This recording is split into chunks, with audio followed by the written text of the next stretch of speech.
Pa 30 September 2022 mizinga mfuti zidalira ku nyumba yachifumu ku State House mu dziko lija la Burkina Faso. Mongo kumbutsana pang'ono, dzikoli lili ku West Africa kumwe anapangidwa colonized ndi ma French, kapena kuti atsamunda ayiwo ndi ma French. Amawalamula zochita ma French, kuphunzira mkalasi chi French, mu parliament choyankhula chi French, amene amazatenga golide wawo ma French, mmene ma Americans ndi ma British anapangira maiko angapo. Tinakamba kale kuti azungu anagawana maiko. Ifeyo mu Africa muno kuti gawa kuti inu ife titenga mbali, ife titenga mbali tizalamulira awa, tapaka colonize awa choncho. Iwo kumeneko anapangidwa colonized ndi ma French, ndi amene amaona ngati ma role model. Ife tikamati iyi azungu ma American makoti chizungu, iwo kwawoko chimakhala chi French. Nthawi zonse iyayi amayankhula chi French.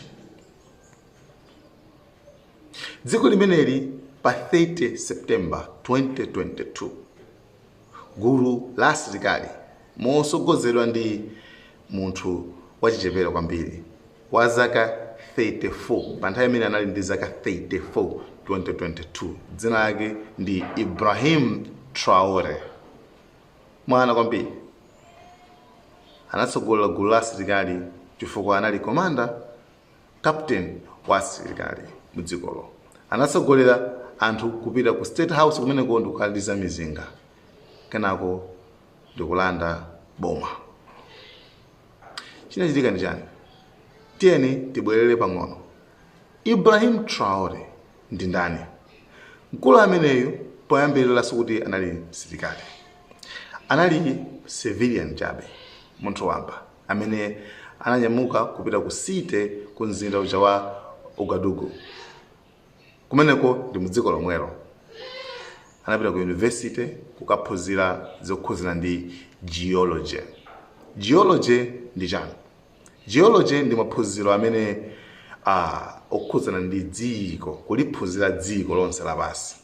Dziko lonse lapansi, nature ya dzikoli, doti, pweya, chani, chilichonse chokhuzana ndi dziko lonse lapansi. Ndiyeno kosi imene imachita kuti geology. Choncho iyeyo anali geologist.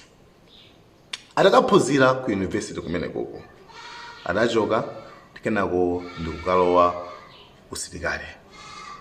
Anakalowa usilikali kupeza kuti anali munthu olimbika kwambiri, koma anthu pomusimba akuti anali munthu wanzeru komanso wati manyazi ku sukulu kumeneko. Pamene ku usilikaliko amaonetsa kuti ndi munthu mmodzi amene anali amaoneka zoti mwa iyeyo muli utsogoleri. Imeneyo ndi nkhani ya Ibrahim Traore. Atalimbikira kwambiri ku usilikali kumenekoko zaka zimene zizi sikalekale kwambiri ma 2009 10 choncho kumenekoko, Ibrahim Traore ndithu mpaka adatumizidwako kupita ku Mali kukalimbana ndi zigawenga. Otumiza ake omwe aja a UN. Timaona kwathu kuno asilikali amawatumiza ndithu kupita ku UN kumabwerako choncho. Ukonso ndi chimodzimodzi.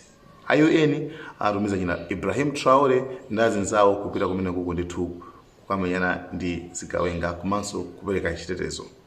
Chonchonso anapitanso ku Niger kumenekonso anakaperekaso chitetezoso. Mukulimbikira mwake anatumizidwa mpaka ku Morocco kukaphunzira zokhuzana ndi za ndege za mwamba. Ibrahim Traore atachoka kumenekoko anabwerera kwawo.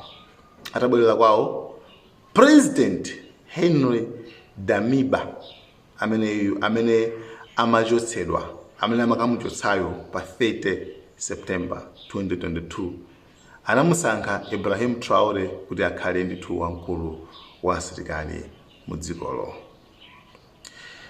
Choncho tisatalikise video iyi. subscribe, like, share. Part 2 tiyipitirize tikafika kumapeto kwa nkhani iyi. Zikomo kwambiri Malawian Cameras.